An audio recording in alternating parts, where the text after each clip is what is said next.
भक्तों को कभी तुमने शिव निराश ना किया, भक्तों को कभी तुमने शिव निराश ना किया। मांगा जो जिने चाहा वरदान दे दिया।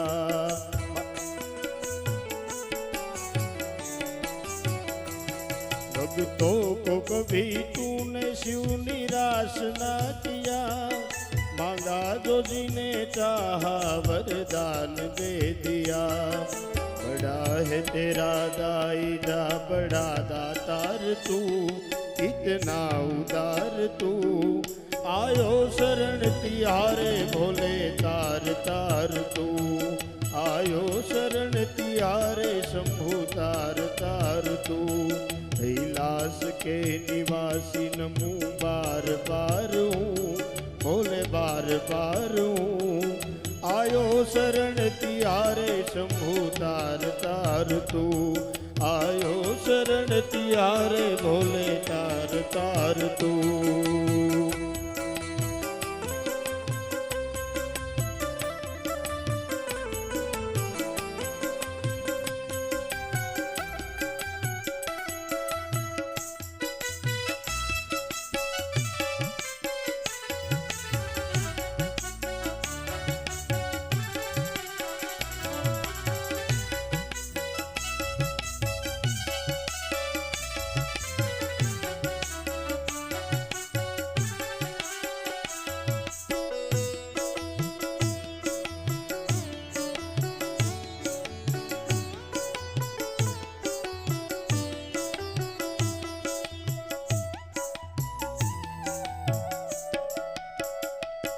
क्या क्या नहीं दिया तू हमें क्या प्रमाण दे।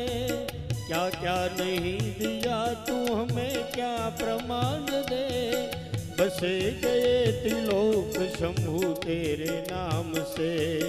बसे गए त्रिलोक शंभु तेरे नाम से।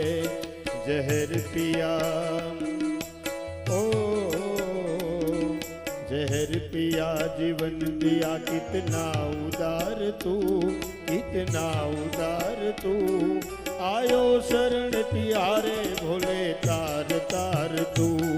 आयो शरण तिहारे शंभु तार तार तू। कैलाश के निवासी नमो बार बार हूँ, नमो बार बार हूँ। आयो शरण तिहारे भोले तार तार तू। आयो शरण तिहारे शंभु तार तार तू।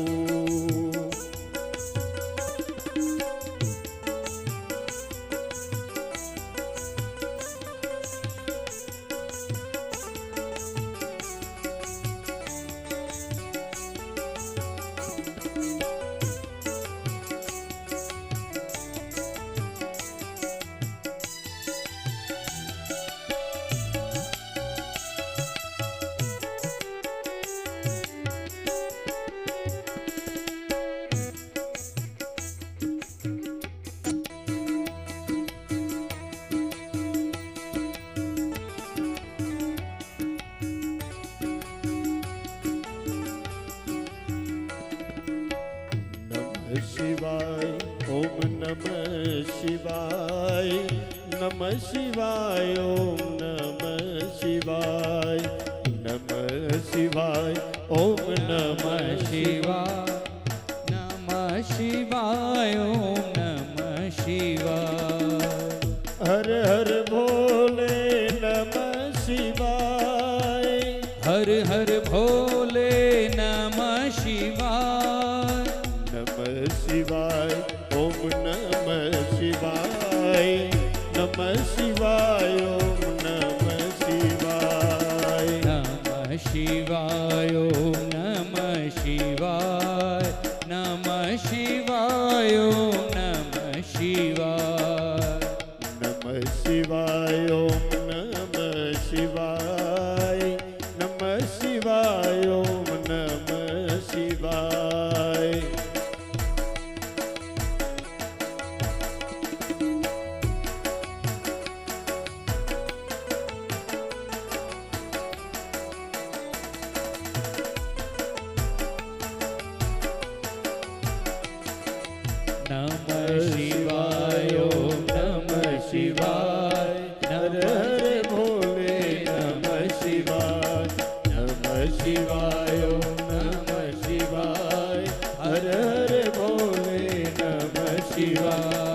जटाधराय शिव जटाधराय हर हर भोले नमः शिवाय जटाधराय शिव जटाधराय हर हर भोले नमः शिवाय ओम नमः शिवाय ओम नमः शिवाय हर हर भोले नमः शिवाय नमः शिवाय ओम नमः शिवाय हर हर भोले नमः शिवाय हर हर भोले नमः शिवाय हर हर भोले नमः शिवाय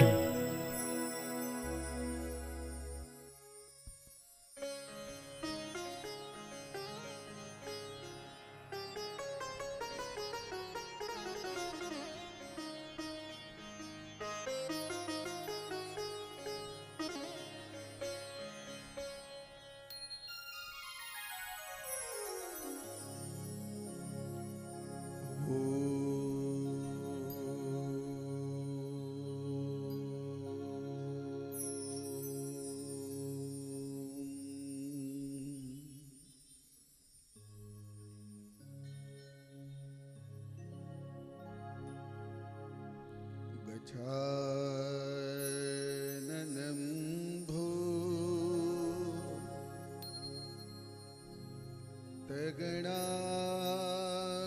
भूतगणादिसेवितं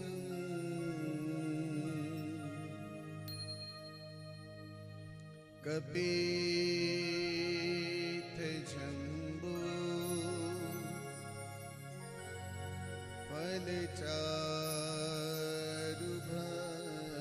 फलचारुभक्षणम्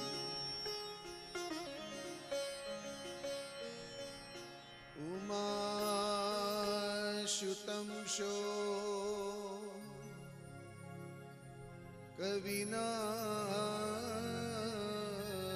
कविनाशकारकम्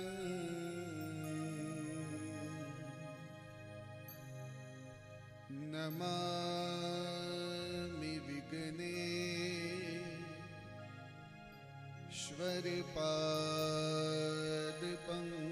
विघ्नेश्वरपादपङ्कजम्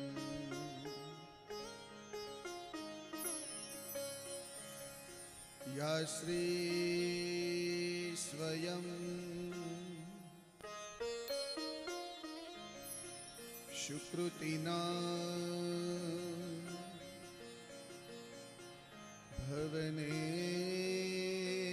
भवनेश्वलक्ष्मी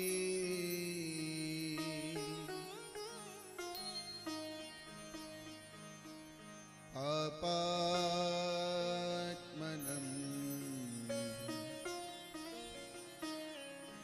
कृतधिया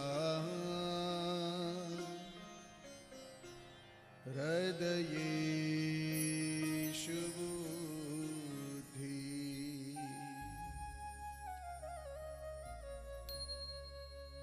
श्रद्धा सता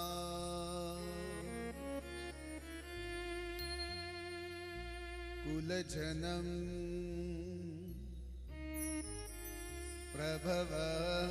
प्रभवस्य लज्जा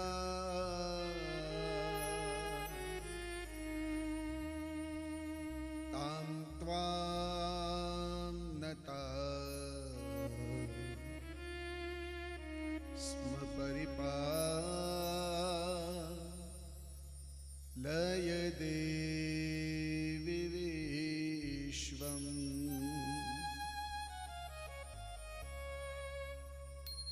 दुर्गे स्मृता हरतिभिः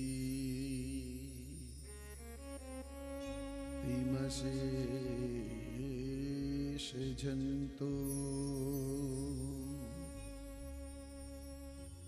स्वस्थे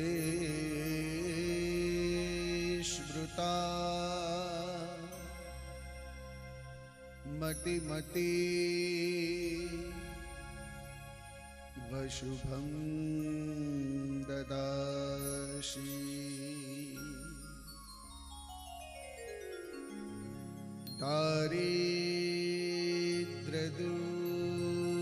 दारिद्र्यदुःखभयः रणिक त्वदन्या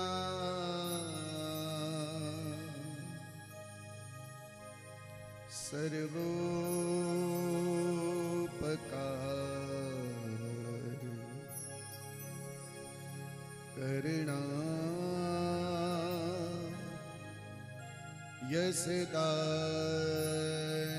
यस्दाद्रचित्ता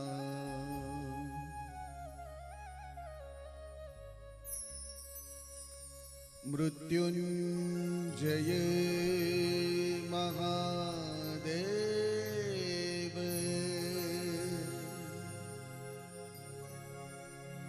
त्राहि मां शरणागत जन्म मृत्यु जरा व्याधि पीडितं कर्म बन्धने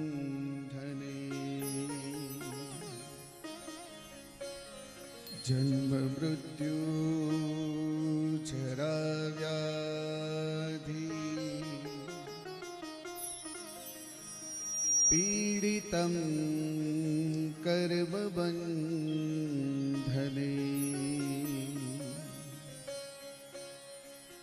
गुरुर्ब्रह्मा गुरुर्विष्णु गुरुर्देवो महेश्वरः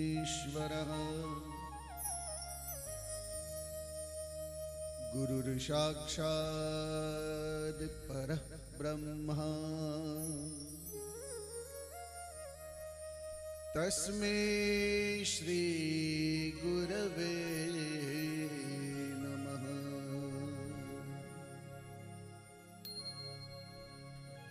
मनोजवं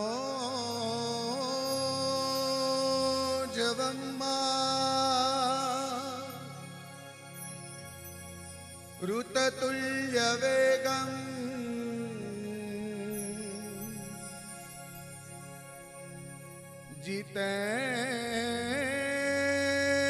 जितेन्द्रियं धीमतां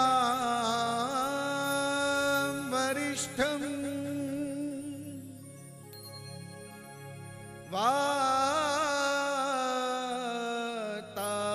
वातात्मजं वा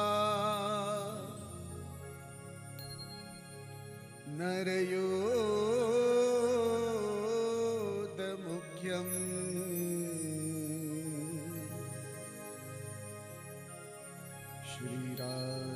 श्रीरामदूतं शरणं प्रपद्ये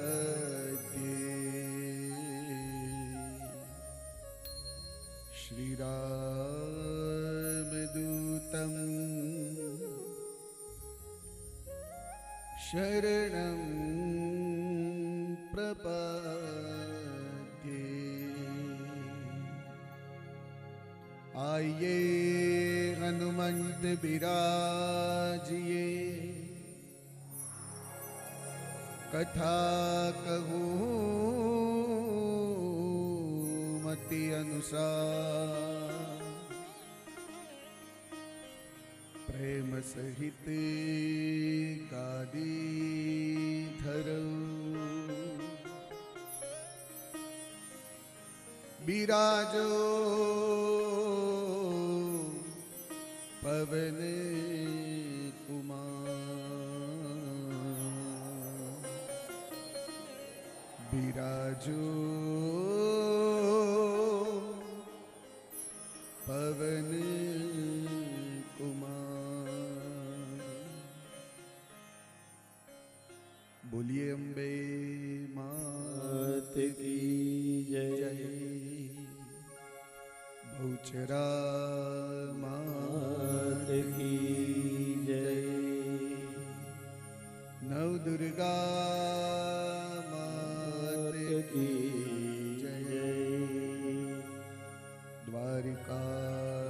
द्वारिकाधीश કી જય કોટેશ્વર મહાદેવ કી જય રામચંદ્ર ભગવાન કી જય બજરંગદાસ બાપાની જય કાલ ભૈરવ દાદાની જય ઓમ નમઃ પાર્વતી પતયે હર હર મહાદેવ હર શ્રીમદ દેવી ભાગવતના પાવન પ્રસંગે આપણે સૌ એકત્રિત થયા ફરી પાછા એક પછી એક માં જગદંબાનું ચરિત્ર આપણે સાંભળીએ છીએ. જગદંબાના આ ચરિત્ર ખૂબ જ અદ્ભુત છે. એવું થાય કે આમાંથી કયો પ્રસંગ તમને ના કહું અને કયો પ્રસંગ તમને કહું. દરેક કથા ખૂબ અદ્ભુત છે. પણ એ કથામાં પ્રવેશ કરતા પહેલા આપણું જે આ ચામડાનું શરીર છે, કલિયુગના કલિકાલની અંદર સાચું ખોટું દરેકનું સાંભળીને આપણું આ શરીર જે અપવિત્ર બન્યું છે એને માં જગદંબાના સાનિધ્યની અંદર બેસી એમનો સહારો લઈને ભવાની અષ્ટકમનો પાઠ કરી ત્યારબાદ ધૂનનો સહારો લઈ આપણા શરીરને ફરી પાછું પવિત્ર બનાવીએ. આપણું જે આ મન છે એમાં જગદંબાને એક સ્થિર થઈને એનામાં ચોંટાડીએ અને આજનું ચરિત્ર આપણે માં ખોડિયારના ચરણની અંદર સમર્પિત કરીએ. એ ભાવ સાથે આવો સાથે મળીને આપણે ભવાની અષ્ટકમનો પાઠ કરીએ. બોલીએ ભવાની માત કી જય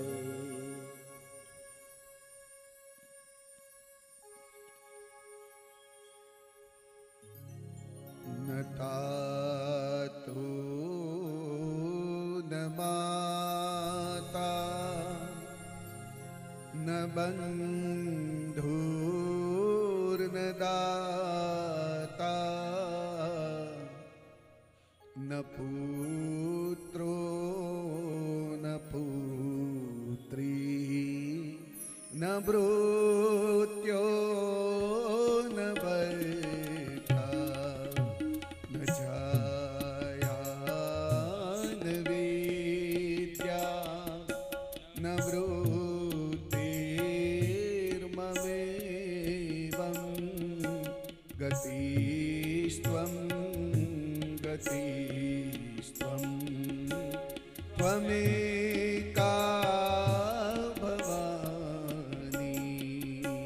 ગતિસ્ત્વં ગતિસ્ત્વં ત્વમેકા ભવાની. આપણે જે અષ્ટકમનો પાઠ કરીએ છીએ આપણે 4 દિવસથી આનો ગુણગાન ગાઈએ છીએ અને કલિયુગમાં આપણી પાસે એક બહુ સારી ફેસિલિટી છે. અત્યારે બધા પાસે મોબાઈલ છે ને બધા પાસે. અને હવે કોઈ સાદા ફોન તો યુઝ કરતું જ નથી, બરાબર. 5G ફોન 4G ફોન આપણે બધા યુઝ કરીએ છીએ. તો આજે કામ કરીએ, ગૂગલમાં તમે સર્ચ કરશો ને ભવાની અષ્ટકમ લિરિક્સ એટલે આના શબ્દો આવશે. હું જે ગાઉં છું ને આજે આપણે સાથે મળીને બધા પાઠ કરીએ. તો તમારી પાસે મોબાઈલ હોય તો એમાં તમે આ શબ્દ એની અંદર લખો એટલે આખો આ પાઠ લખેલો આવશે. તમને જે ભાવે ને આવડે મારી સાથે એ ભાવની અંદર તમે પાઠ કરજો. કારણ કે જો આનો એક શબ્દ પણ તમે માં જગદંબાને સમર્પિત કરશો ને સાહેબ, આ કલિયુગમાંથી તમે તરી જશો. એટલે શક્ય હોય તો તમારા મોબાઈલની અંદર તમે ગૂગલમાં આના શબ્દો તમે ગોતો એટલે મળી જશે. પરિવાર પહેલેથી ન તાતો ન માતા ન બંધુર ન દાતા ન પુત્રો ન પુત્રી ન મૃત્યો ન ભર્તા ન જાયા ન વિદ્યા ન વૃત્તિર્મમેવં ગતિસ્ત્વં ગતિસ્ત્વં ત્વમેકા ભવાની ગતિસ્વં ગતિસ્વં ત્વમેકા ભવાની ભવાબ્દાવપારે મહાદુઃખ બેરો પપાત પ્રકામી પ્રલોભે પ્રમતઃ સંસાર પાસ પ્રબદ્ધ સદાહં ગતિસ્ત્વં ગતિસ્ત્વં ત્વમેકા ભવાની ગતિસ્વં ગતિસ્વં ત્વમેકા ભવાની. જય અંબે.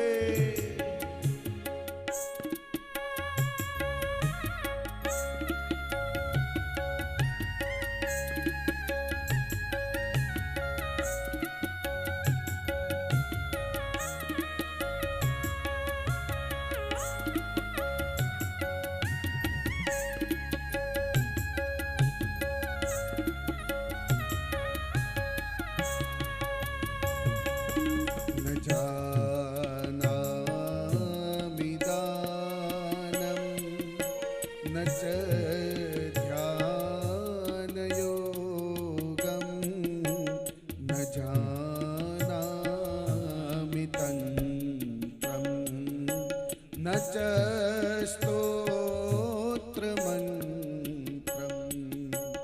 ન જાનામિ પૂજા ન ચ ન્યાસયોગં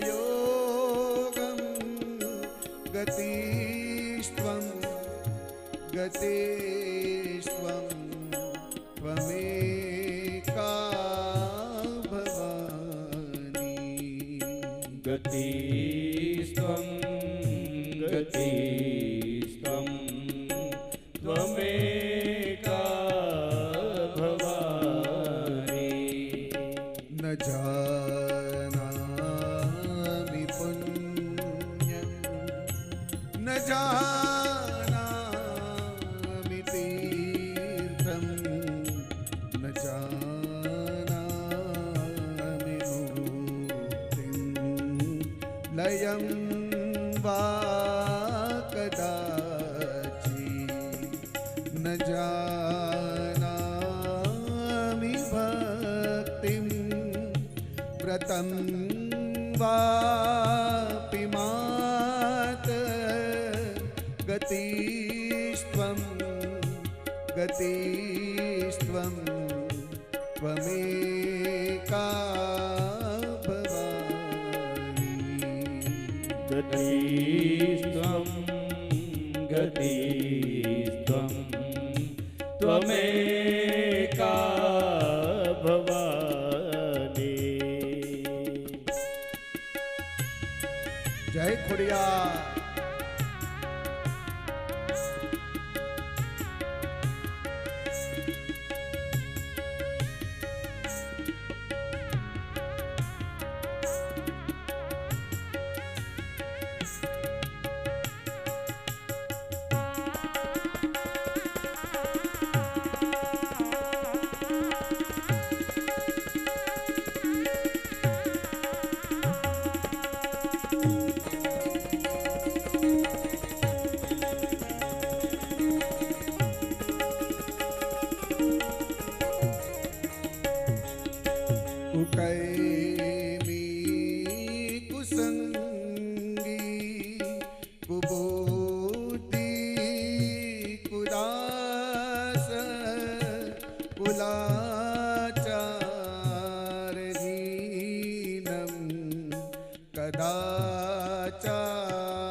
પ્રભાત સદાહં ગતિસ્ત્વં ગતિસ્ત્વં ત્વમેકા ભવાની ગતિસ્ત્વં ગતિસ્ત્વં ત્વમેકા ભવાની પ્રજેશં રમેશં મહેશં સુરેશં દિનેશં નિશીથેશ્વરં વા કદાચિ ન જાનામિ ચાન્ય સદાહં શરણ્યે ગતિસ્ત્વં ગતિસ્ત્વં ત્વમેકા ભવાની ગતિસ્ત્વં ગતિસ્ત્વં ત્વમેકા ભવાની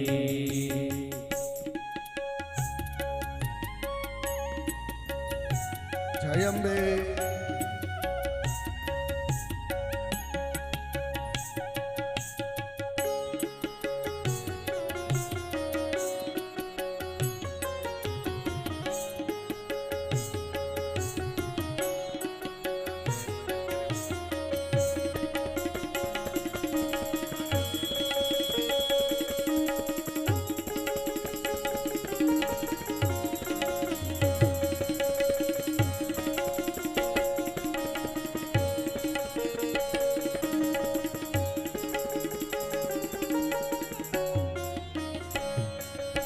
વિવાદે વિષાદે પ્રમાદે પ્રવાસે જલે ચાનલે પવતે શત્રુમધ્યે હરણીએ શરણીએ સદા માં પ્રપાહી ગતિસ્ત્વં ગતિસ્ત્વં ત્વમેકા ભવાની ગતિસ્ત્વં ગતિસ્ત્વં ત્વમેકા ભવાની અનાથો દરિદ્રો જરારોગયુક્તો મહાક્ષીણદીન સદા જાર્યવક્ત્રઃ વિપત્તો પ્રવિષ્ટ પ્રનષ્ટ સદાવન ગતિસ્ત્વં ગતિસ્ત્વં ત્વમેકા ભવાની ગતિસ્ત્વં ગતિસ્ત્વં ત્વમેકા ભવાની ગતિસ્ત્વં ગતિસ્ત્વં ત્વમેકા ભવાની ગતિસ્ત્વં ગતિસ્ત્વં ત્વમેકા ભવાની इति श्रीमत्शंकराचार्य विरचितं भवान्यष्टकं भगवती भवानी चरणकमले समर्पितमस्तु। આવો સાથે મળીને ફરી પાછો એ જગદંબાનો આધાર એમનું નામ સ્મરણ માત્ર કે જે આ કલિયુગમાંથી તારવાનું શ્રેષ્ઠ સાધન છે. આપણે એમનું નામ, એમનો આધાર અહીંથી લઈએ. ત્યારબાદ દેવી ભાગવતની અંદર આપણે પ્રવેશ કરીએ.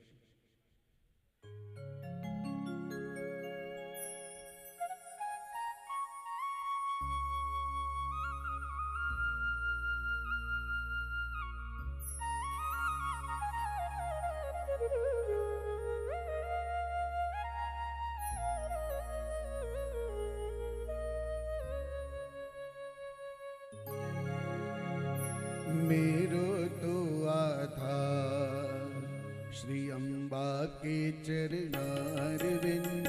मेरो तो आधार श्री अम्बा के चरणारविंद. मेरो तो आधार श्री अम्बा के चरणारविंद. मेरो तो आधार श्री अम्बा के चरणारविंद. अम्बा के चरणारविंद जगदम्बा के चरणारविंद. ओ अम्बा के चरणारविंद जगदम्बा के चरणारविंद. ओ अम्बा के चरणारविंद जगदम्बा के चरणारविंद. अम्बा के चरणारविंद जगदम्बा के चरणारविंद. मेरो तो आधार जगदम्बा के चरणारविंद. मेरो तो आधार श्री अम्बा के चरणारविंद. सखी मेरो तो आधार महाकाली के चरणारविंद. सखी मेरो तो आधार महाकाली के चरणारविंद. जय अम्बे.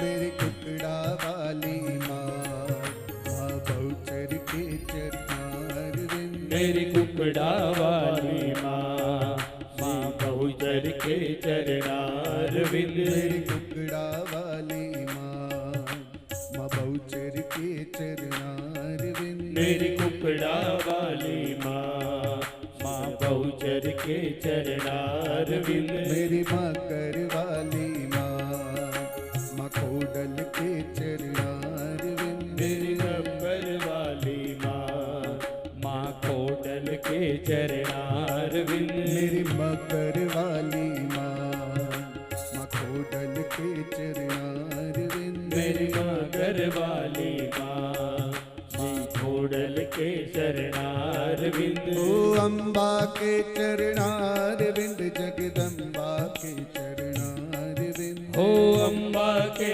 चरणारविंद जगदम्बा के चरणारविंद. ओ अम्बा के चरणारविंद जगदम्बा के चरणारविंद. हो अम्बा के चरणारविंद जगदम्बा के चरणारविंद. मेरो तो आधार माँ दुर्गा के चरणारविंद. मेरो तो आधार माँ दुर्गा के चरणारविंद. सखी मेरो तो आधार माँ दुर्गा के चरणारविंद. सखी मेरो तो आधार माँ दुर्गा के चरणारविंद. दुर्गा के चरणारविंद नव दुर्गा के चरणारविंद. माँ दुर्गा के चरणारविंद नव दुर्गा के चरणारविंद. ओ दुर्गा के चरणारविंद माँ उमा के चरणारविंद. माँ दुर्गा के चरणारविंद माँ उमा के चरणारविंद. सखी मेरो तो आधार माँ शक्ति के चरणारविंद. सखी मेरो तो आधार माँ शक्ति के चरणारविंद. मेरी खप्पर वाली माँ महाकाली के चरणारविंद. मेरी खप्पर वाली माँ महाकाली के चरणारविंद.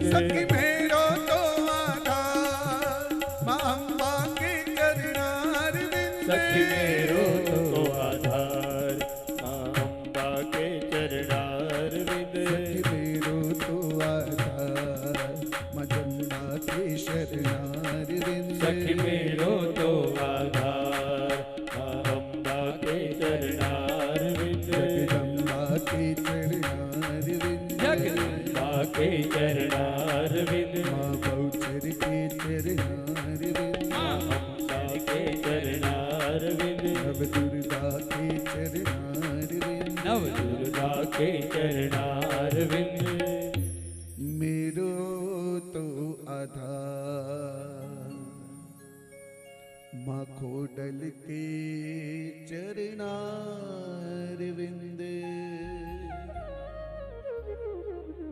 सुतम सूत महाभाग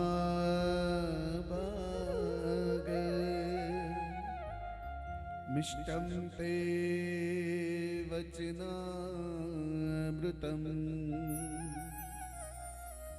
न तृप्तास्मो वयं पीत्वा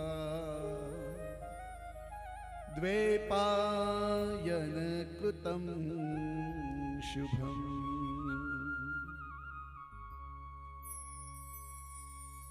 માં જગદંબાના ચરણોમાં પ્રણામ કરીને આ શ્રીમદ દેવી ભાગવતના મહાન સ્વરૂપને વંદન કરીને તમારા દરેકના હૃદયમાં માં જગદંબા જે બિરાજમાન છે, જે બિરાજે છે, એ જગદંબાને હું વંદન કરું છું.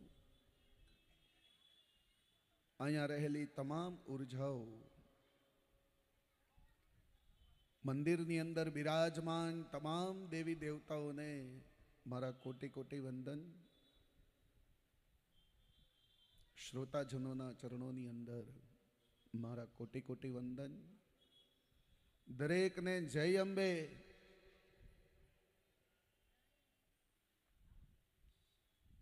મને લાગે તમે સૂઈ ગયા બધા. સૂઈ ગયા તમે બધા? મેં જો કાલે કીધું હતું ને, તમારો જેવો પડકારો હશે એવી અહીંથી કથા થશે. આજે રામ ભગવાનનો જન્મ છે અને કૃષ્ણ ભગવાનનો જન્મ છે આપણી આ કથામાં. તો તમે જેવો પડકારાથી જય અંબે બોલશો એવો અહીંથી જન્મ થશે. બાકી હમણાં હું 2 મિનિટમાં જન્મ કરી દઈશ કે દશરથના ઘરે રામ આવ્યા, બોલો રામચંદ્ર ભગવાન કી, થઈ ગયો જન્મ. હવે આવી રીતે કરવો છે કે વ્યવસ્થિત આપણે જેમ અયોધ્યામાં થયો એવી રીતે કરવો છે? બોલો. તો હવે તમારા પડકારા ઉપરથી હવે એ સાબિત થશે વાલા. બરાબર? બોલો ખોડિયાર માત કી. હજી જોવે એવો પડકારો આવતો નથી. ગોહિલ વાડ છે સાહેબ, આ ભાવેણાની ધરતી છે. આપણે એ રાજાના સંતાનો છીએ કે જે રાજાના પડકારથી આખી ભૂમિ હચમચાવી દેતા એ રાજાના સંતાનો બધા છીએ આપણે. તો આવો પડકારો તો વાલા ના ચાલે. સવારે મારે ભાગવત આલે છે ને, ત્યાં ખાલી પડકારો સાંભળો તમે, કેવો પડકારો કરે છે લોકો. એટલે છેલ્લો ચાન્સ તમને આપું. બરાબર? બોલો અંબે માત કી. વાહ. હવે એવું લાગ્યું કે મારું દૂધ દોણામાં જાય છે અને તમે બધા મને સાંભળો છો. અને અમારે જે આ ભાવિકભાઈનું સાઉન્ડ લાગ્યું છે ને, એનો અવાજ તમારા સુધી જાય છે. બાકી તો હું એવું જ કહેતો હતો કાલે કે ભાવિકભાઈ તમને કાંઈ મારે પૈસા દેવાના છે નહીં. આ લોકો મેં કીધું કોઈ પડકારો જ નથી દેતા, તમારો મને લાગે કોઈ અહીંયા વોલ્યુમ જાતું જ નથી. પણ હવે આજે ભાવિકભાઈ સાબિત થઈ ગયું એટલે તમારું ટેન્ડર પાસ થઈ જાય, ટેન્શન ન લેતા. તો આવો આપણે આ શ્રીમદ દેવી ભાગવતની અંદર મંગલ પ્રવેશ કરીએ.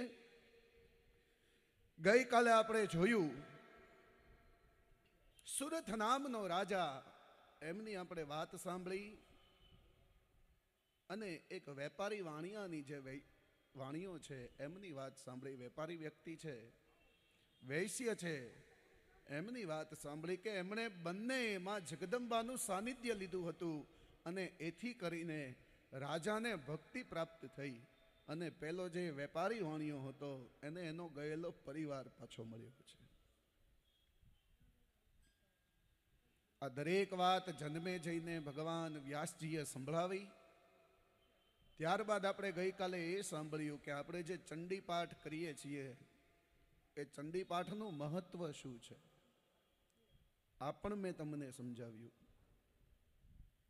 52 શક્તિપીઠ જે આપણી થઈ છે, કયા કયા જગ્યાએ માતાજીનું કયું કયું અંગ પડેલું છે અને માં કયા નામે ત્યાં પૂજાય છે. માં તો ઠીક, પણ માની સાથે માનો વીર જેને આપણે ભૈરવ કહીએ છીએ, એ ભૈરવ ભગવાન પણ એમની સાથે પૂજાય છે. આ દરેકનું વર્ણન આપણે ગઈકાલે જોયું. જે રીતે જન્મે જઈને વ્યાસજીએ બતાવ્યું હતું એ તો બહુ અઘરી ભાષામાં હતું. મેં તમને કીધું ને, ગઈકાલથી આપણી જે આ કથા શરૂ થાય છે એ ટોટલી તત્વજ્ઞાનની કથા છે. હવે હું આ જો ચોપડી કથા કરીશ ને તો 1 કલાકમાં તમે અહીંયા કોઈ બેઠશો નહીં, બધું ખાલી થઈ જાય. પણ સરળતાથી તમને સમજાઈ શકે એવી રીતે હું તમને આ કથા સમજાવવાનો પ્રયત્ન કરું છું.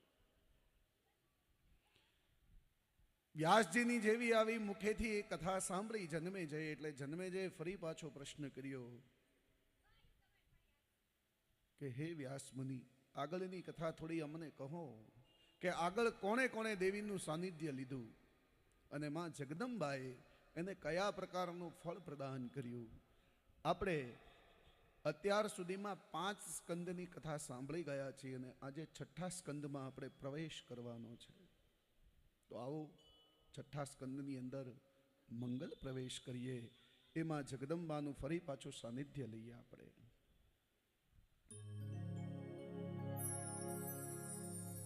સુતમ સૂત મહાભાગ મિષ્ટમ તે વચનામૃતમ ન તૃપ્તા સ્મુ વયમ પીત્વા વૈપાયન કૃતમ શુભમ.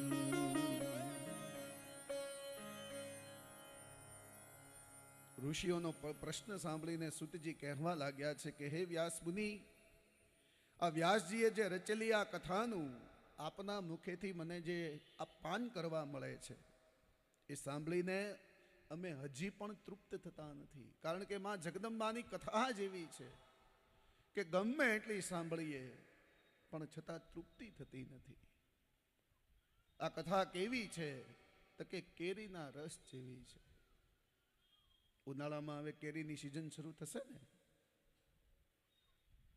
ઘણા લોકોએ તો અત્યારથી જ પેટીઓ લઈને મૂકી દીધી છે કાચી કેરીને પાકી કરવા માટે. જેવી રીતે આપણને કેરી ખાતા ખાતા તૃપ્તિ થતી નથી, સંતોષ થતો નથી, એવી રીતે દરેક ઋષિઓને આ જગદંબાનું જેવું ચરિત્ર સંભળાવ્યું છે વ્યાસ મુનિએ. એટલે વ્યાસજીને ઋષિઓ કહે છે કે આ અદ્ભુત કથા છે, તમે એક પછી એક અમને જે આ કથા કરો છો એ કથા સાંભળીને હજી પણ અમને તૃપ્તિ થઈ નથી, આગળની અમને કથા કહો.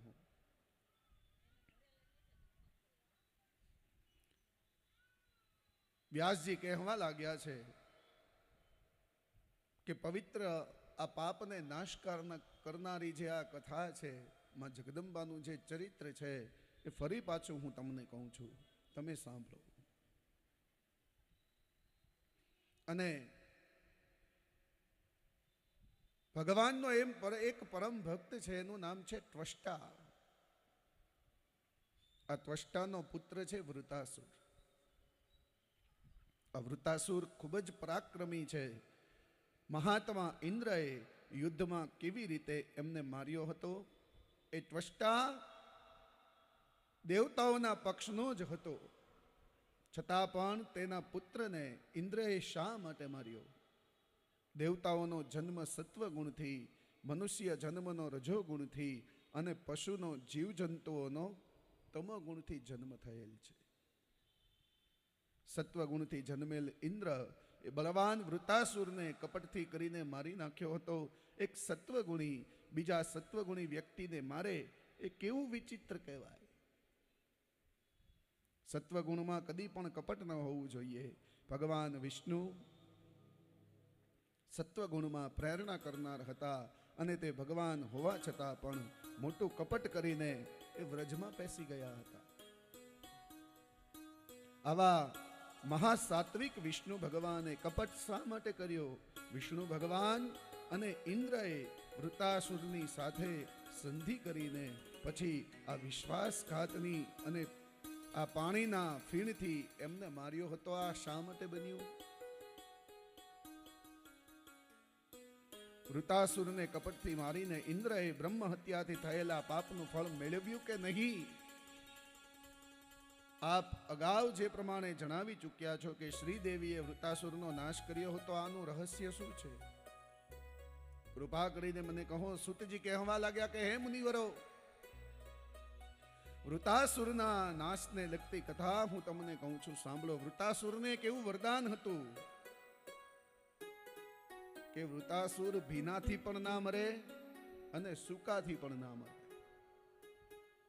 કોઈ પણ પ્રકારના અસ્ત્રથી શસ્ત્રથી આ વૃતાસુર મરે નહીં.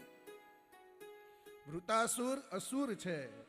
વૃતાસુર એ રાક્ષસ સંપત્તિનો માણસ છે, એ રાક્ષસ કુળનો માણસ છે. છતાં પણ ભાગવતની અંદર તો વૃતાસુરની ખૂબ અદ્ભુત સ્તુતિ બતાવી છે. આજે આપણી કથા થોડી વહેલીની જગ્યાએ મોડી શરૂ થઈ છે અહીંયા, બરાબર. હું રોજ તમને અડધી કલાક વચ્ચે આરતીનો ટાઈમ દેતો હતો અહીંયા મંદિરની આરતી માટે, અને આપણે બધા આરતીમાં જોડાતા હતા. પણ માં જગદંબાએ આજ મારી સામું જોયું છે કે આ બિચારો આરતીમાં કોઈ દી આવી શકતો નથી. એટલે હું જ્યારે આવ્યો ને ત્યારે આરતી શરૂ હતી, અને આજે મને પણ માના આરતીના દર્શન થયા છે અહીંયા.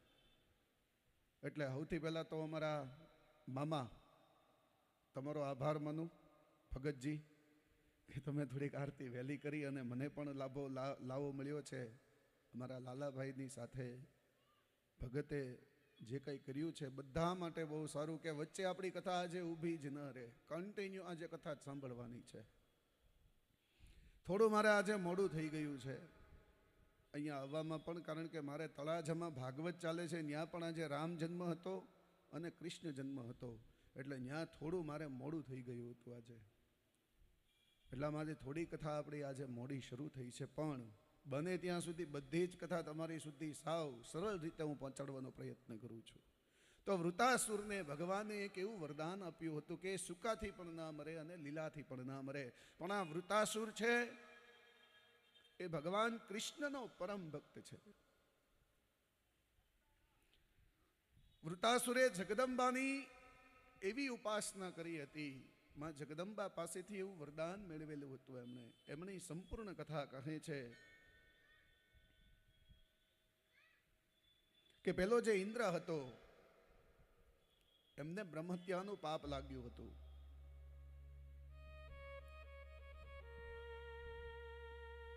બ્રહ્મહત્યાનું પાપ દરેકને ભોગવવું પડે, ચાહે દેવ હોય, ઋષિ હોય કે મનુષ્ય હોય. બ્રહ્મહત્યાનું પાપ કોઈને છોડતું નથી, દરેકને ભોગવવું પડે છે. જેવું આ સાંભળ્યું એટલે જન્મેજયે પ્રશ્ન કર્યો છે, અને ફરી પાછા વ્યાસજીએ ઓલા પરીક્ષિત રાજાની વાત કરી છે.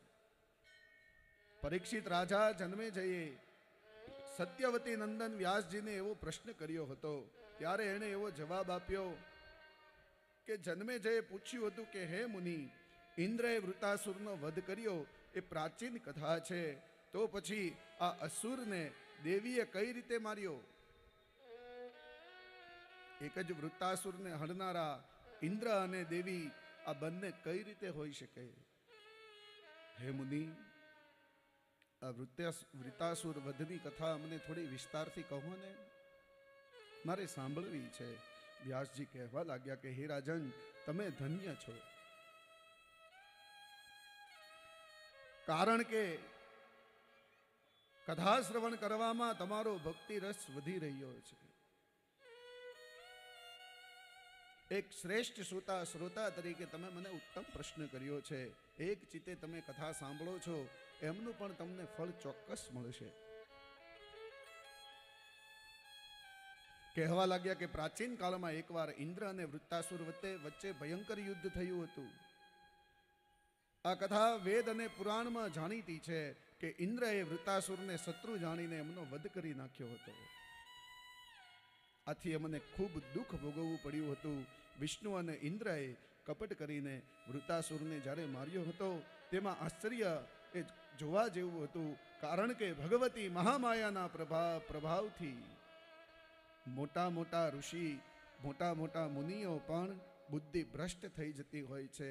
જગતને મોહિત કરનારી મહામાયાની પ્રેરણાથી શ્રી હરિ અનેક યોનિની અંદર એ પ્રગટ થયા છે. ભગવતીના અવતારોની વાત તો આપણે સાંભળી છે, પણ થોડા હરિ અવતારની હવે વાત કરે છે કે નારાયણે અનેક પ્રકારના અવતારો લીધા છે. એની કથા આપણને આગળ સંભળાવશે. કયા કયા અવતારો નારાયણે લીધા.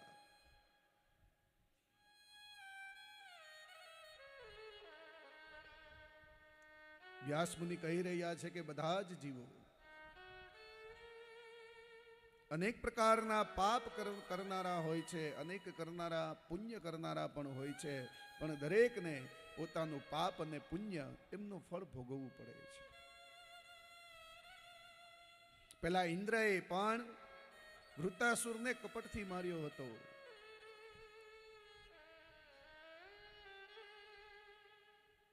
માયાના પ્રભાવથી જ એ પોતાનો સ્વાર્થ સાધવા માટે ઇન્દ્ર તત્પર બની ગયો. કપટ કરીને વૃતાસુરને ઇન્દ્રએ માર્યો હતો. પરંતુ હે રાજન, ઇન્દ્ર અને વૃતાસુરના પરસ્પર વેરનું જે કારણ હતું એમનો હું તમને એક પ્રસંગ કહું છું કે ત્વષ્ટા નામનો જ્યારે જે પ્રજાપતિ દેવમાં શ્રેષ્ઠ હતો, મહાતપસ્વી હતો, દેવતાઓના કાર્યની બધી જ જવાબદારી તેમના ઉપર શિરે હતી, અત્યંત નિરૂપ, અને એ બ્રાહ્મણનો દીકરો હતો. પેલો જે ઇન્દ્ર હતો એ કઈ પ્રકારે દ્વેષ ઉત્પન્ન થવાને લીધે ત્વષ્ટાએ વિશ્વરૂપના નામે ત્રિમસ્તકધારી એમણે એક પુત્ર ઉત્પન્ન કર્યો હતો. આ પુત્ર ખૂબ રૂપાળો અને મોહિત કરનારો હતો. આ પુત્રને 3 માથા હતા. શ્રેષ્ઠ 3 મુખ હોવાને લીધે એ ખૂબ સુંદર લાગતો હતો. એના 3 મુખથી જુદા જુદા કાર્ય થતા હતા અને એક મુખથી એ વેદ પાઠ ભણતો હતો, બીજા મુખથી મદિરા પાન કરતો અને ત્રીજા મુખથી બધી જ દિશાઓનું એકી સાથે નિરીક્ષણ કરી શકે એવી એનામાં શક્તિ હતી. આ 3 મસ્તકવાળો વિશ્વરૂપ ભોગ વિલાસનો ત્યાગ કરીને એક કઠિન તપ કરવા લાગ્યો છે. સંસાર બંસાર બધું છોડી દીધું છે એને, અને તપ કરવામાં હવે મશગુલ બની ગયો.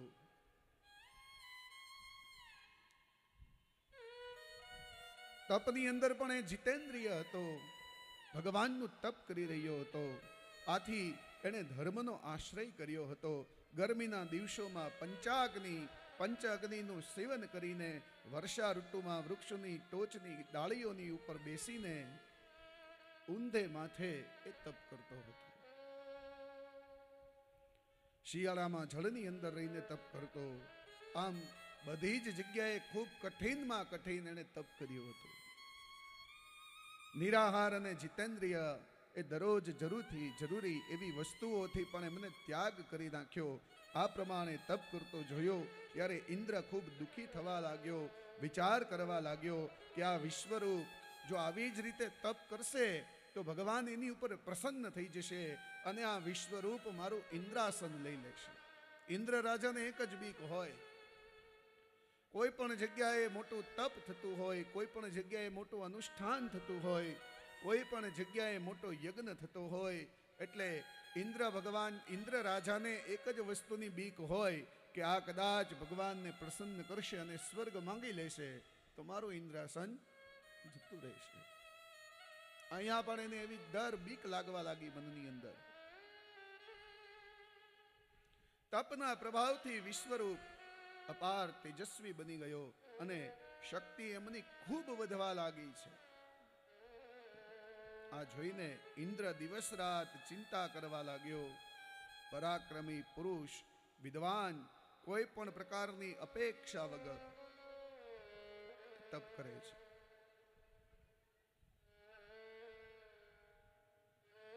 પેલો ઇન્દ્ર હતો, મનની અંદર ઘણા બધા વિચાર કરવા લાગ્યો છે. આનું તપ કઈ રીતે ભંગ કરવું, કઈ રીતે આના તપની અંદર મારે ખલેલ પહોંચાડવી, આવા દરેક પ્રકારના મનની અંદર એ વિચાર કરવા લાગ્યો છે. ત્યારે એક વખત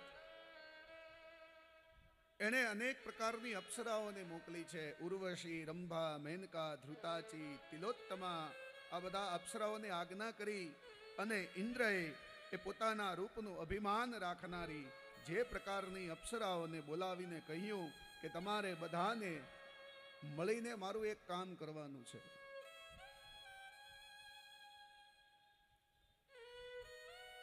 અપ્સરાઓને કહેવા લાગ્યો કે પેલો જે અસુર તપ કરે છે એની પાસે તમારે જવાનું, એમના તપની અંદર ભંગ પડાવવાનો. તમારે જે પ્રકારે એની પાસે જવું હોય, જે પ્રકારે એના તપની અંદર ભંગ પડાવવો હોય, એ બધી જ વસ્તુ તમને કરવાની છૂટી, પણ એનું તપ પૂરું થવું જોઈએ નહીં. ઇન્દ્ર રાજા પ્રમાણે દરેક અપ્સરાઓને કહેવા લાગ્યો છે. ઇન્દ્રની વાણી સાંભળીને અપ્સરાઓએ માથું નમાવીને બોલી કે હે દેવેશ્વર, તમે હવે એકદમ ભય છોડી દો, ચિંતા મુક્ત બની જાઓ, ચિંતા ના કરો.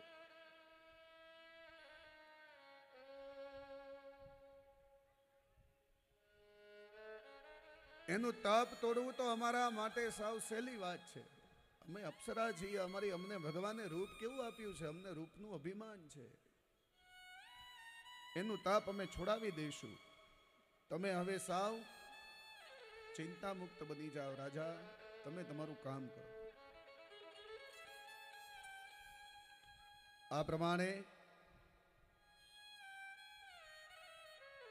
ઇન્દ્ર રાજાની સાથે મંત્રણા કરીને અપ્સરાઓ ત્યાંથી ચાલી ગઈ. અને વ્યાસજી કહે છે કે આ પ્રમાણે એ અપ્સરાઓએ કામ શાસ્ત્રને લગતા વિવિધ ભાવો એમની સામે પેલાની સામે પ્રગટ કર્યા છે કે જે જગ્યાએ ઓલો તપ કરે છે ત્યાં આવી અપ્સરાઓ બધી ઊભી રહી અને એક પછી એક મેનકા, રંભા, ઉર્વશી પોતપોતાના નૃત્ય કરવા લાગી છે.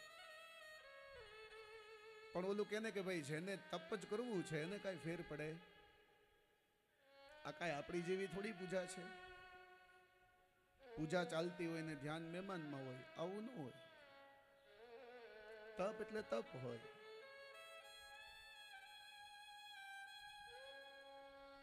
દરેક અપ્સરાઓએ પોતપોતાની નૃત્યાંગના પ્રમાણે એમની પાસે તપ કર્યા છે, પણ ઓલાને કાંઈ ફેર પડતો નથી. એ પોતાના ધ્યાનની અંદર, પોતાના અનુષ્ઠાનમાં મસ્ત બની ગયો છે.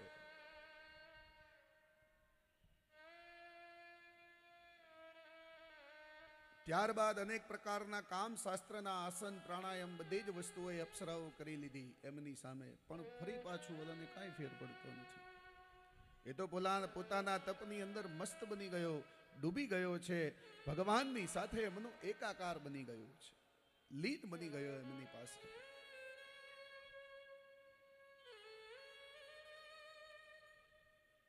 અપ્સરાઓ પાછી આવી ઇન્દ્રની પાસે, રાજાને કહેવા લાગી કે રાજા, અમને માફ કરી દો, અમે તમારું કામ કરી શક્યા. અમે જે કાંઈ વસ્તુ તમને કહીને ગયા હતા એની અંદર અમે નિષ્ફળ થઈ ગયા, અમે કામ ન કરી શક્યા.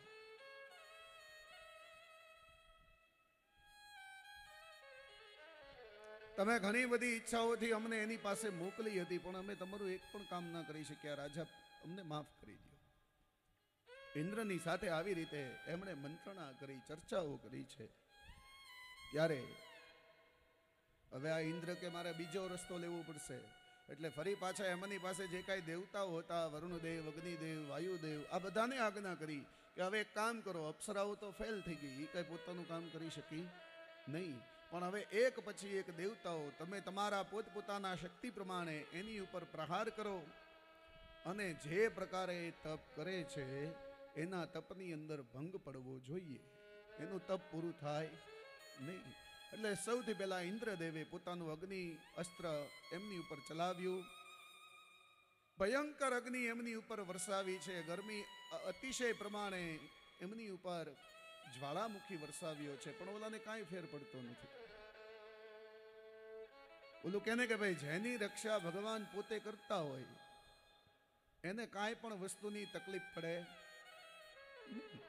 આપણે સાંભળ્યું ને, જ્યારે પ્રહલાદજી જન્મ્યા છે ત્યારે પ્રહલાદની ઉપર કેટલા બધા મનસુબા કરવા લાગ્યો છે હિરણ્યકશ્યપુ, એને મારવા માટે. નાના એવા પ્રહલાદને કેટલા બધી એમને તકલીફ આપી હિરણ્યકશ્યપે, પણ એમનું તો રક્ષણ સ્વયં નારાયણ કરતા હતા, એમને કાંઈ તકલીફ પડી નથી. પર્વત ઉપરથી ફેંકવામાં આવ્યો તો પણ એને કાંઈ તકલીફ ના પડી. ફૈબાની સાથે એમને અગ્નિમાં બાળવામાં આવ્યો. ફૈબા પાસે તો વરદાન હતું, છતાં પણ ફૈબા બળી ગયા અને ભત્રીજો રહી ગયો.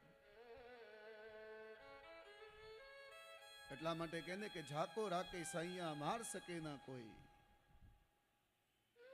જેનું ચિંતન, જેનું મનન સ્વયં ભગવાન કરે છે, જેની રક્ષા સ્વયં ભગવાન કરે છે, એ ભક્તને કોઈ દિવસ તકલીફ પડતી નથી. પણ મેં કીધું ને, આપણને સાહેબ આપણી ભક્તિ ઉપર ભરોસો નથી. કદાચ તમારા 100 કામમાંથી 90 કામ થાય અને 10 કામ ન થાય ને, તો આપણને 90 કામ નથી દેખાતા, પણ આપણે પેલા 10ની પાછળ દોડીએ છીએ કે હું આટલા ટાઈમથી પૂનમ ભરું છું બગદાણાની અંદર, આટલા ટાઈમની અંદર હું પૂનમ ભરું છું દ્વારકાધીશની પાસે, પણ ભગવાન મારું કામ કરતો નથી. આપણને આપણા ભક્તિ ઉપર, આપણને આપણા ભગવાન ઉપર ભરોસો નથી સાહેબ. જેણે એકવાર એમની ઉપર ભરોસો મૂકી દીધો, જેણે એકવાર પોતાની ભક્તિ ઉપર ભરોસો મૂકી દીધો, એના એકે કામ ભગવાન અટકવા દેતો નથી.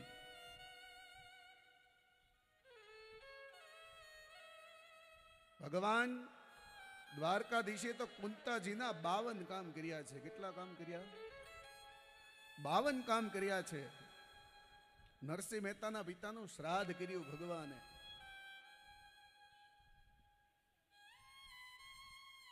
કુંવરબાઈનું મામેરું વર્યું ભગવાને. જો એ બધાયના કામ કરી શકતા હોય તો આપણું કામ ચોક્કસ કરે. પણ મેં તમને કીધું ને કે આપણને આપણી ભક્તિ ઉપર ભરોસો નથી, ભરોસો જતો રહ્યો છે. એટલા માટે થઈને આપણા ઋષિમુનિઓ તો આપણને સમજાવે છે, એમાં પણ આપણે ના સમજી શક્યા.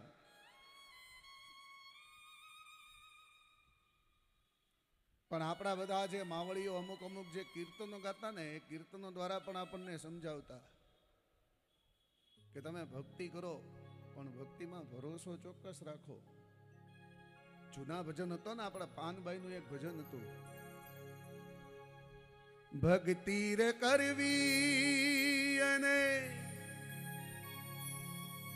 એ રાગ થઈને રેવું પાનબા, પણ મેલવું અંતરનું અભિમાન રે. ભક્તિ રે કરવી અને એ રાગ થઈને રેવું પાનબા, પણ મેલવું અંતરનું અભિમાન રે. એ મેલવું અંતરનું અભિમાન રે. આપણે થોડીક ભક્તિ કરીએ ને એટલે હારવાર આપણને અભિમાન આવી જાય કે મારી જેવી તો એકાદશી કોઈ ન કરી શકે, મારી જેવું તપ તો કોઈ ન કરી શકે. એક દિવસ ખાલી ભૂખ્યા રહ્યા હોય ને તો આખા ગામને ખબર પાડીએ. અત્યારે તો બહુ સારી ટેકનોલોજી થઈ ગઈ છે, સીધા સ્ટેટસમાં મૂકી દઈએ આપણે, આખા ગામને ખબર પડવી જોઈએ કે આપણે ભૂખ તરસથી ભગવાનની ભક્તિ કરીએ. સાહેબ આપણા જેટલા સંતો થઈ ગયા, તમે વિચાર કરો એને કયું સ્ટેટસ મૂક્યું એના ફોનની અંદર, ત્યારે એને ભગવાન મળ્યા. એટલે આપણને આપણા ભક્તિ ઉપર ભરોસો નથી. અહીંયા આપણે ખોડિયારના શરણે આવીએ, રોજ આપણે આવતા હોઈએ, અમુક કામ ન થાય એટલે મંદિરે આવતા બંધ થઈ જાય. ક્યાં મારી સામું જોવે છે, એટલા ટાઈમથી હું જાઉં છું, પગપાળા જાઉં છું, પણ સાહેબ તમને ક્યાં કેવા આવી કે તમે મારી પાસે પગપાળા આવો? એ મોજ કરીને આવો ને, ભલામણા જગદંબા છે, તમારું કામ કરી જ દે. પણ જો તમને ભરોસો હશે તો તમને એ પોતાનું કામ કરશે. એવી રીતે આ જે તપ કરતો હતો એને તો એની ભક્તિ ઉપર ભરોસો હતો કે મારી ઉપર ઇન્દ્ર ગમે એટલી વસ્તુ કરે પણ મારી રક્ષા કરવા વાળો તો ભગવતી છે, એ મને કાંઈ નહીં થવા દે. અગ્નિદેવ પણ ફેલ થઈ ગયા. વરુણદેવનો વારો આવ્યો, પોતાનું વરુણ અસ્ત્ર એમની ઉપર છોડ્યું. મુશળધાર વરસાદ કર્યો છે એમની ઉપર, મુશળધાર મેઘ વરસ્યા છે, ઓલું કે ને 12 મેઘ ખાંગા થયા છે. પણ છતાં આ ભક્તની રક્ષા તો હવે ભગવાન કરે છે, એને કાંઈ તકલીફ પડી નથી. વરુણદેવ પણ ફેલ થઈ ગયા. હવે ઇન્દ્ર તો વધારે વિચાર કરવા લાગ્યો કે આ તો આની તપશ્ચર્યા તો ભંગ થતી નથી, શું કરવું? ત્યારે આગળ વ્યાસજી પોતાની કલમ આગળ ચલાવે છે અને કહે છે કે જે પેલો ઇન્દ્ર હતો એ લોભવશ થઈને હાથી ઉપર બેસીને વિશ્વરૂપની પાસે આવ્યો. હવે સ્વયં પોતે ઇન્દ્ર આવ્યો છે. પોતાના ઐરાવત નામના હાથી ઉપર બેસીને આવ્યો. વિશ્વરૂપ આ વખતે પોતાના મૌન ધારણ કરીને બેઠો હતો. સૂર્ય અને અગ્નિ જેવા તેજસ્વી લાગતા હતા, પણ આ વિશ્વરૂપને જોઈને ઇન્દ્ર બહુ દુઃખી થયો. વિચાર કરવા લાગ્યો કે આ મુનિને મારવાનું મેં કેવી રીતે વિચાર્યું, શું કામ વિચાર્યું? આ તો પરમ ધર્માત્મા છે, આમનું તપોબળ ખૂબ વધી રહ્યું છે અને આ મારા ઇન્દ્રાસનને છીનવી લેવાવાળા આ વ્યક્તિ જ નથી. ઇન્દ્રએ આવી રીતે વિચારીને દેવોના અધ્યક્ષની અંદર ઇન્દ્રએ સ્વયં પોતાનું સર્વોત્તમ વજ્ર, જે સૂર્ય અને ચંદ્ર જેવું પ્રકાશિત હતું, એ વિશ્વરૂપ મુનિની ઉપર છોડવા લાગ્યા છે. પણ પેલો જન્મેજય કહેવા લાગ્યો કે આ વજ્ર ક્યાંથી આવ્યું એમની પાસે. ઋષિ કહેવા લાગ્યા છે કે આ વજ્રને લેવા માટે ઇન્દ્રએ પોતાના ગુરુનો સહારો લીધો, બૃહસ્પતિનો. બૃહસ્પતિજીએ એવું કીધું કે તારે જો આને મારવો હોય, બૃહસ્પતિએ પણ એવો ઉપાય બતાવ્યો કે આનો પણ ઉપાય તારે જગદંબાની પાસેથી જ મળશે તને, કારણ કે આનું વરદાન સ્વયં જગદંબાએ એને આપેલું છે. એટલે ઇન્દ્રએ પણ માં જગદંબાનો સહારો લીધો છે અને એમને એવું કહેવામાં આવ્યું છે કે તારે જો આને મારવો હોય તો દધીચી ઋષિના તારે હાડકા ભેગા કરીને એમાંથી એક વજ્ર બનાવવું પડશે. તો આ દધીચી ઋષિ ક્યાં મળે ભાઈ? તો કે અમદાવાદની અંદર. આપણું અમદાવાદ છે, અહીંયા દધીચી ઋષિનો આશ્રમ છે. અને સાહેબ મેં તમને કીધું ને ગઈકાલે પણ કે જે રીતે બજરંગદાસ બાપાએ આ રાષ્ટ્રની રક્ષા કરી હતી, એવી રીતે આ દધીચી નામનો જે ઋષિ હતો ને એ પણ મહાન સંત હતો અને પોતે રાષ્ટ્રપ્રેમી હતો.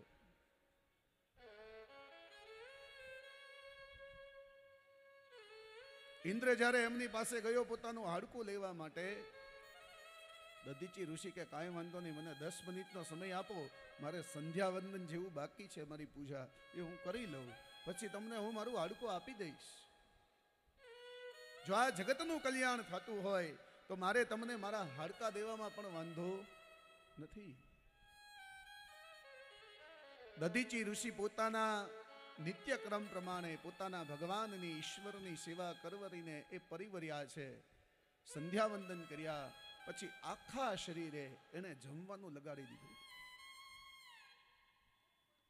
ખુલ્લાની અંદર સૂઈ ગયા. બધા પશુ પક્ષીઓ એને આવીને ચાંટવા લાગ્યા, કોઈ ખાવા લાગ્યા, કોઈ ચાંચ મારવા લાગ્યા. આવી રીતે એની અંદરના પડેલા દરેક પ્રકારના મેદ, માંસ, બધી જ વસ્તુઓ એ પ્રાણીઓ બધા ખાઈ ગયા. હવે તો ખાલી હાડકા વધ્યા. હાડકા વધ્યા ને ત્યારે દધીચી ઋષિ ઇન્દ્રને કહેવા લાગ્યો કે ભાઈ હવે તો આમાંથી મારું જે તારે હાડકું જોતું હોય એ તું લઈ લે.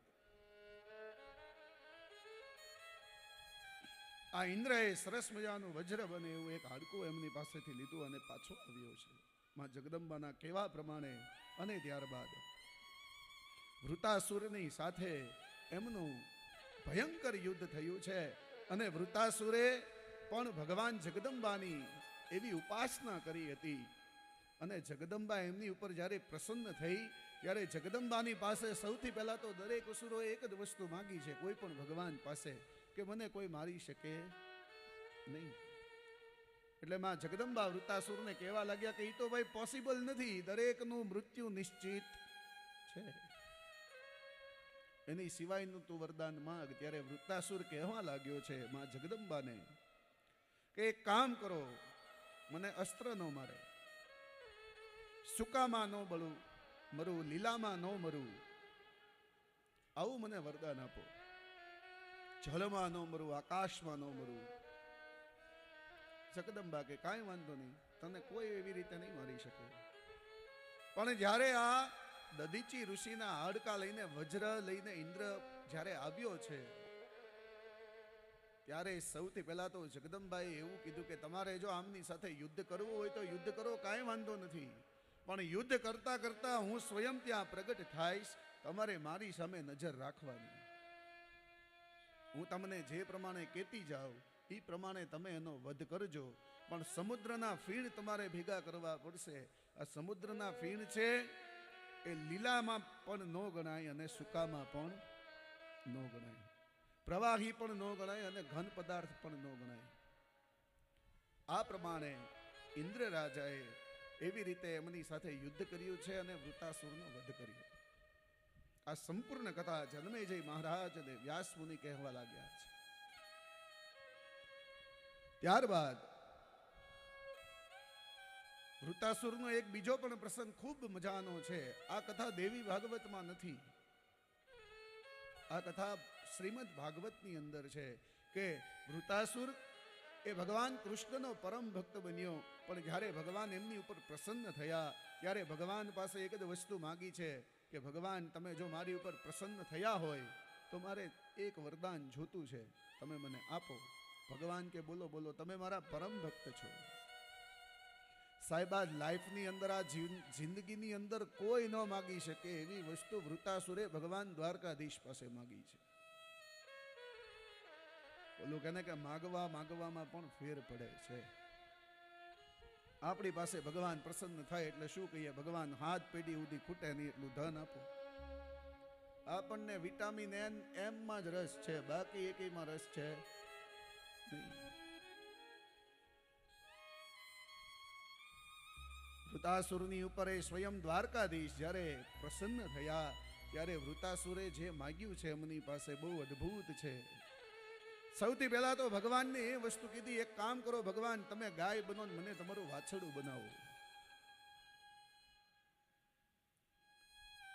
હજી ભગવાન જેવું તથાસ્તુ કહેવા ગયા ને એટલે વૃત્તાસુર કે ઉભા રહ્યો 2 મિનિટ. ભગવાન કે હવે શું થયું ભાઈ? વૃત્તાસુર કે તમે સવારથી હાંજ સુધી બહાર ચરીને ઘરે પાછા હાંજે આવો, ગોધોલિક ટાઈમના સમયે, ત્યારે જે માલધારી હોય એ મને 2 મિનિટ તમારી પાસે રહેવા દે અને ફરી પાછું તમારું દોહન કરી લે, મને તમારીથી અલગ પાડી દે. પણ ભગવાન મારે તમારાથી અલગ પડવું નથી, એટલે આ કેન્સલ, મારે આ જોતું નથી. ભગવાન કે કાંઈ વાંધો નહીં, વૃત્તાસુર બીજી વસ્તુ માગી લે. વૃત્તાસુરે ભગવાનની પાસે એ માગ્યું છે કે ભગવાન એક કામ કરો, તમે ચકલી બનો ને મને તમારા બચ્ચા બનાવો. ભગવાન કે કન્ફર્મ? વૃત્તાસુરે 2 મિનિટ વિચાર્યું. ભગવાનને કે ઉભા રહ્યો આઈ કેન્સલ. ભગવાન કે હવે પાછું શું થયું ભાઈ તને?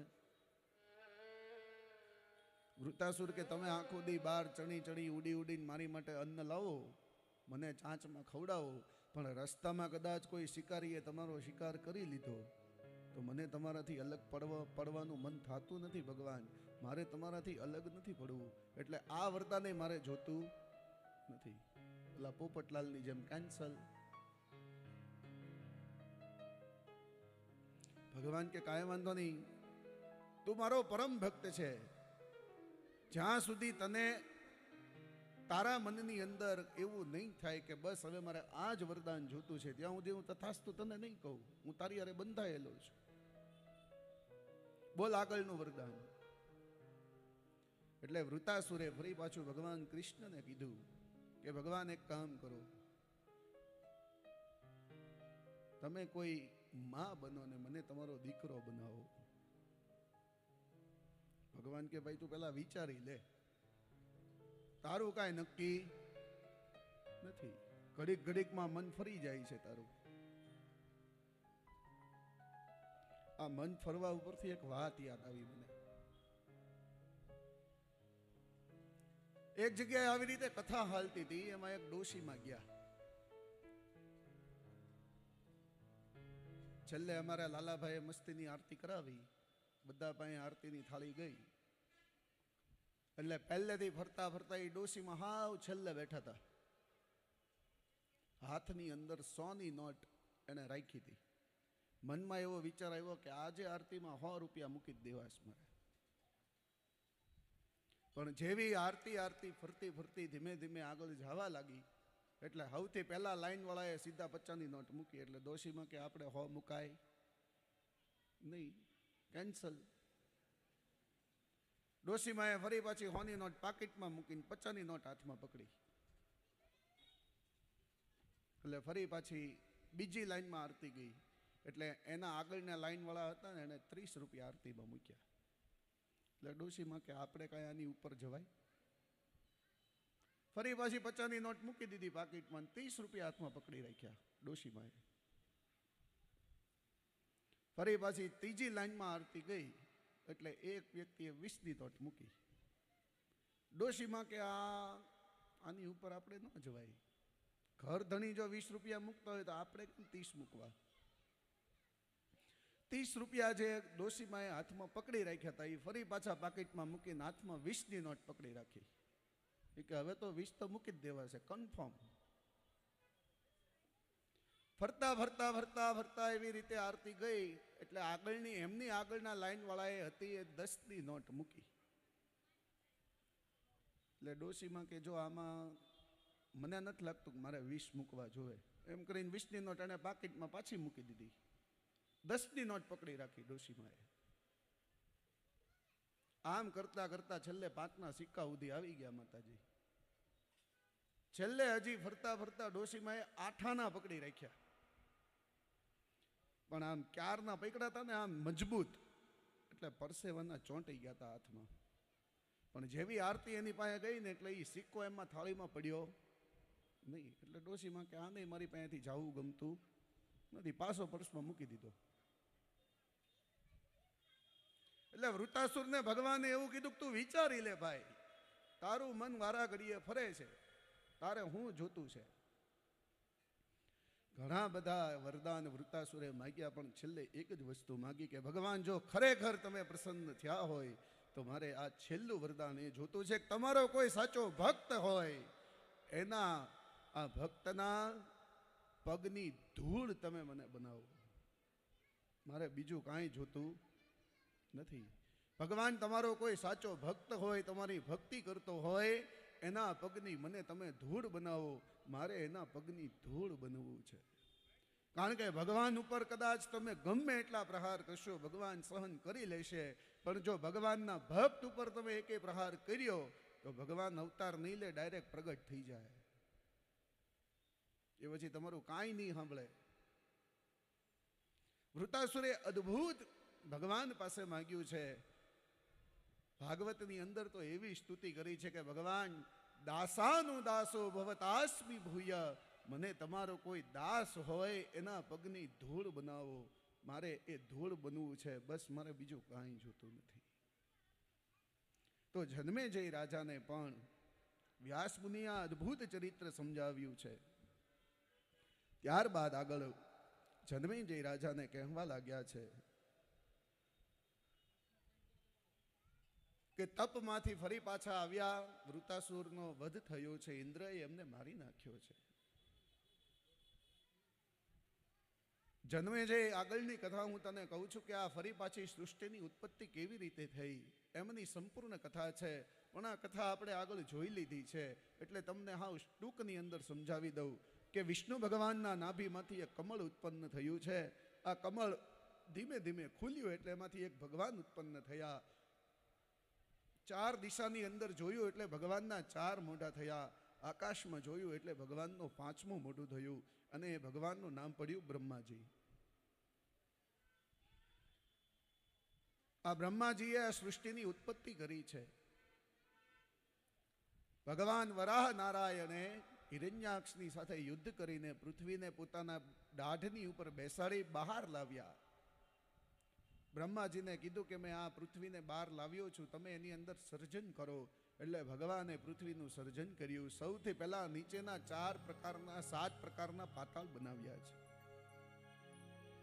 પાતાળના નામ આપ્યા અતળ, વિતળ, સુતળ, તળાતળ, રસાતળ, મહાતળ અને પાતાળ. આ પ્રમાણે 7 પાતાળ છે. આપણી પૃથ્વી અડધી પાણીમાં છે અને અડધી બહાર છે. કારણ કે કોઈ પણ જગ્યાએ ખોદીએ છેલ્લે શું નીકળે ભાઈ? શું નીકળે છેલ્લે? આપણે આ પૃથ્વીને કોઈ પણ જગ્યાએ ખોદીએ એટલે છેલ્લે શું નીકળે? પાણી નીકળે ને. એવી રીતે આપણી આ પૃથ્વી અડધી પાણીમાં છે, અડધી બહાર છે. અને બ્રહ્માજીએ 14 વિભાગ પાડ્યા. નીચેના 7 વિભાગને પાતાળના નામ આપ્યા, ઉપરના 7 વિભાગને લોક બનાવ્યા. છેલ્લે ભગવાનને વૈકુંઠ લોક પસંદ કર્યો, જે 7મા લોકની અંદર ભગવાનનો લોક આવ્યો છે. ત્યારબાદ મૃત્યુ લોકની ઉપર ભગવાને અનેક સજીવો બનાવ્યા. સૌથી પહેલા તો ઝાડવા બનાવ્યા છે, વનસ્પતિઓ બનાવી. આ પ્રમાણે સૃષ્ટિનું સર્જન બતાવ્યું. નદીઓ બનાવી છે પવિત્ર, કે જેની અંદર માત્ર ને માત્ર સાચા હૃદયથી આપણે તપ કરીએ તો આપણું એ તપ છે એ સફળ થાય છે. એની અંદર સ્નાન કરીએ તો પણ આપણું સ્નાન છે એ કરીને આપણા મનને, આપણા શરીરને પવિત્ર બનાવીએ છીએ. પણ આપણે આપણી જ આ નદીઓને આપણે જ ખરાબ કરીએ છીએ. ગંગા નદીની અંદર આપણે જઈએ, હરિદ્વારની અંદર, ત્યાં એવું બોર્ડ મારેલું હોય કે ભાઈ અહીંયા સાબુ દઈને, શેમ્પુ દઈને નાહવાની મનાઈ છે, તો આપણે બોર્ડની નીચે જ સાબુ શેમ્પુ દઈને નાતા હોઈએ.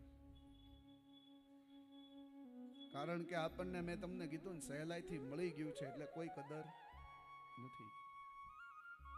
એટલે આ દરેક નદીઓ પવિત્ર છે. ગંગા, યમુના, રેવા, મહી, તાપી, નર્મદા, કાવેરી, તુંગભદ્રા, સરસ્વતી, આ બધી નદીઓને ભગવાન બ્રહ્માજીએ બનાવી છે. ત્યારબાદ 7 પ્રકારના એવા નગરીઓ બનાવી છે કે જેની આપણે સાચા મનથી યાત્રા કરીએ તો પણ આપણા કરેલા પાપ ભગવાન નાશ પમાડે. નગરીઓના નામ બતાવ્યા: અયોધ્યા, મથુરા, માયા, કાશી, કાંચી, ઉજ્જૈન અને દ્વારકા. આપણને આ નગરીઓ વિશે ખબર છે. અયોધ્યામાં કોણ રહે?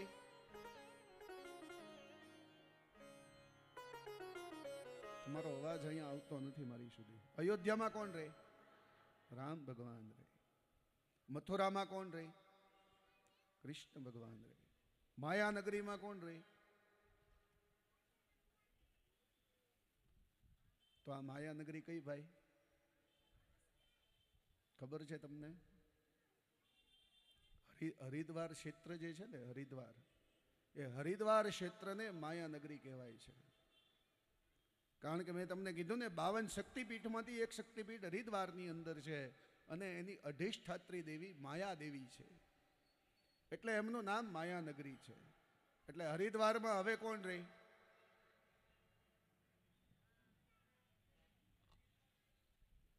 હરિદ્વારની મેન દેવી છે માયા દેવી. મેં તમને કહી તો દીધો, જવાબ મેં તમને આપી દીધો.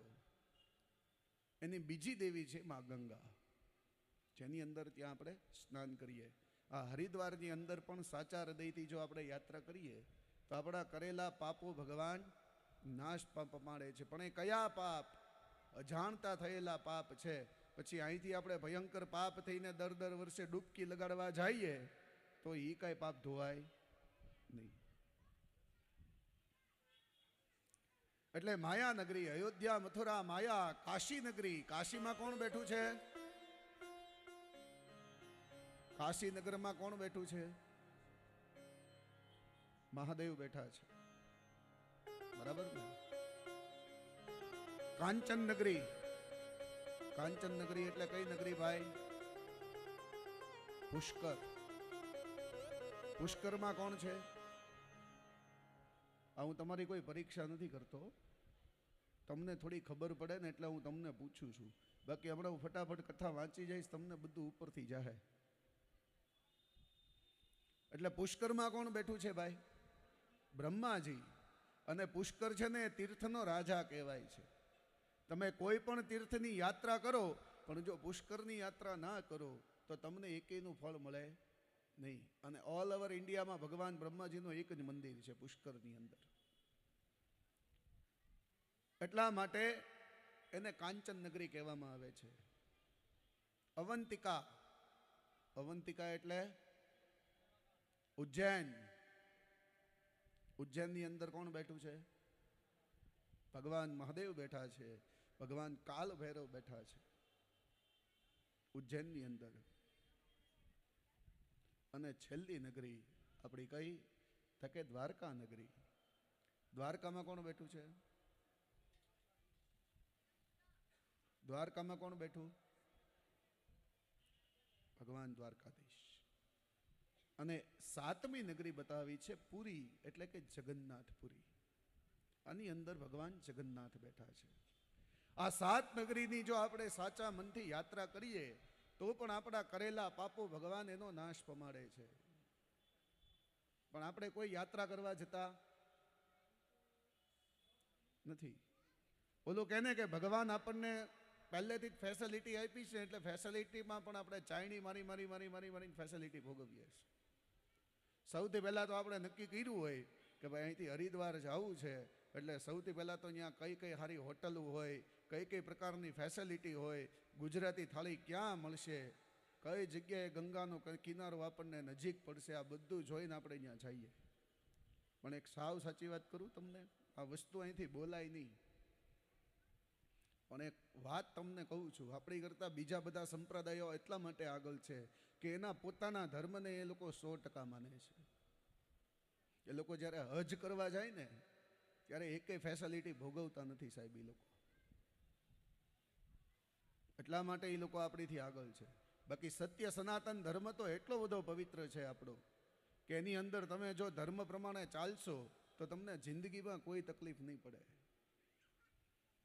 એટલે યાત્રા પણ આપણે સાચા મનભાવથી કરવી જોઈએ. આપણે પછી અનેક પ્રકારના પર્વતો બનાવ્યા ભગવાને કે પર્વતના દર્શન કરીએ તો પણ ભગવાન આપણને પવિત્ર કરે છે. એમાંનો હિમાલય પર્વત આપણો જુનાગઢની અંદર બિરાજમાન, ગિરનાર પર્વત, હા, કિષ્કિંધા પર્વત, આ બધાય પર્વતો એ પવિત્ર કીધા છે.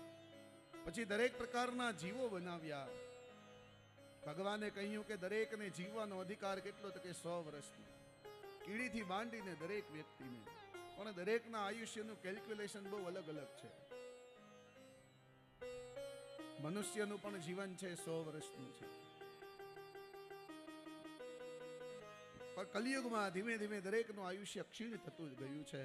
કોઈ વ્યક્તિ 50 વર્ષ, 60 વર્ષ, 70, 75, 80, 85 જેવી જેની કેપેસિટી, જેટલું આયુષ્ય લખ્યું હોય વિધાતાએ એટલું આયુષ્ય એ ભોગવે અને છેલ્લે ભગવાનનું ધામ પ્રાપ્ત કરે છે. આ દરેક જીવની ઉત્પત્તિ એ સૃષ્ટિઓ દ્વારા વર્ણવવામાં આવી છે. ત્યારબાદ કહ્યું આગળ કે સૃષ્ટિની ઉત્પત્તિની અંદર બીજી બધી કથાઓ ખૂબ અદ્ભુત છે, પણ જો આ બધી કથા કરવા બેઠીશ તો આજની આપણી આ મુખ્ય કથા છે એને હું ન્યાય નહીં આપી શકું. એટલે પેલો જે જન્મે જે હતો એ કહેવા લાગ્યો છે વ્યાસજીને કે તમે કહેતા હતા ને કે એક સૂર્યવંશની કથા છે, સૂર્યવંશના કયા રાજા થયા એ તમે મને જણાવો. પણ એ પહેલા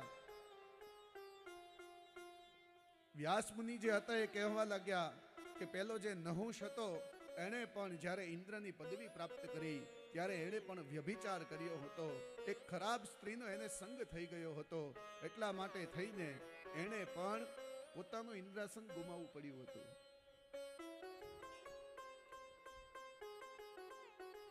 ત્યારબાદ કહ્યું છે કે આડિબક નામનો એક મહાયોદ્ધા હતો.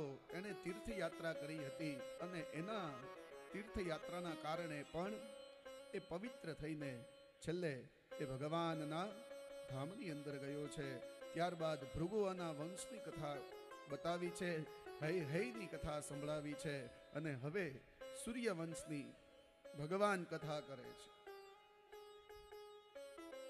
સૂર્યવંશની અંદર જે જન્મ્યા છે એ ભગવાન જન્મ્યા છે રાજા રામ. રામ જન્મ્યા છે સૂર્યવંશની અંદર. રામ ભગવાન જન્મ્યા છે બપોરના કેટલા વાગે? 12 વાગે. પણ જ્યારે જન્મ્યા બપોરે ત્યારે ભગવાન ચંદ્રદેવને બહુ અતિશય ખોટું લાગી ગયું. એટલે બીજો ભગવાનનો જે અવતાર થયો એ ચંદ્રવંશની અંદર થયો અને ભગવાન ત્યારે પ્રગટ્યા રાત્રે 12 વાગે. આમ વ્યાસજી છે જન્મે જઈને હવે સૂર્યવંશની કથા કરે છે. તો જે સૂર્ય છે સૌથી પહેલા એ વૈવસ્વત નામનો જે સૂર્ય છે એની વાત છે. અત્યારનો જે આ સૂર્ય ચાલી રહ્યો છે એ સૂર્યની વાત કરે છે.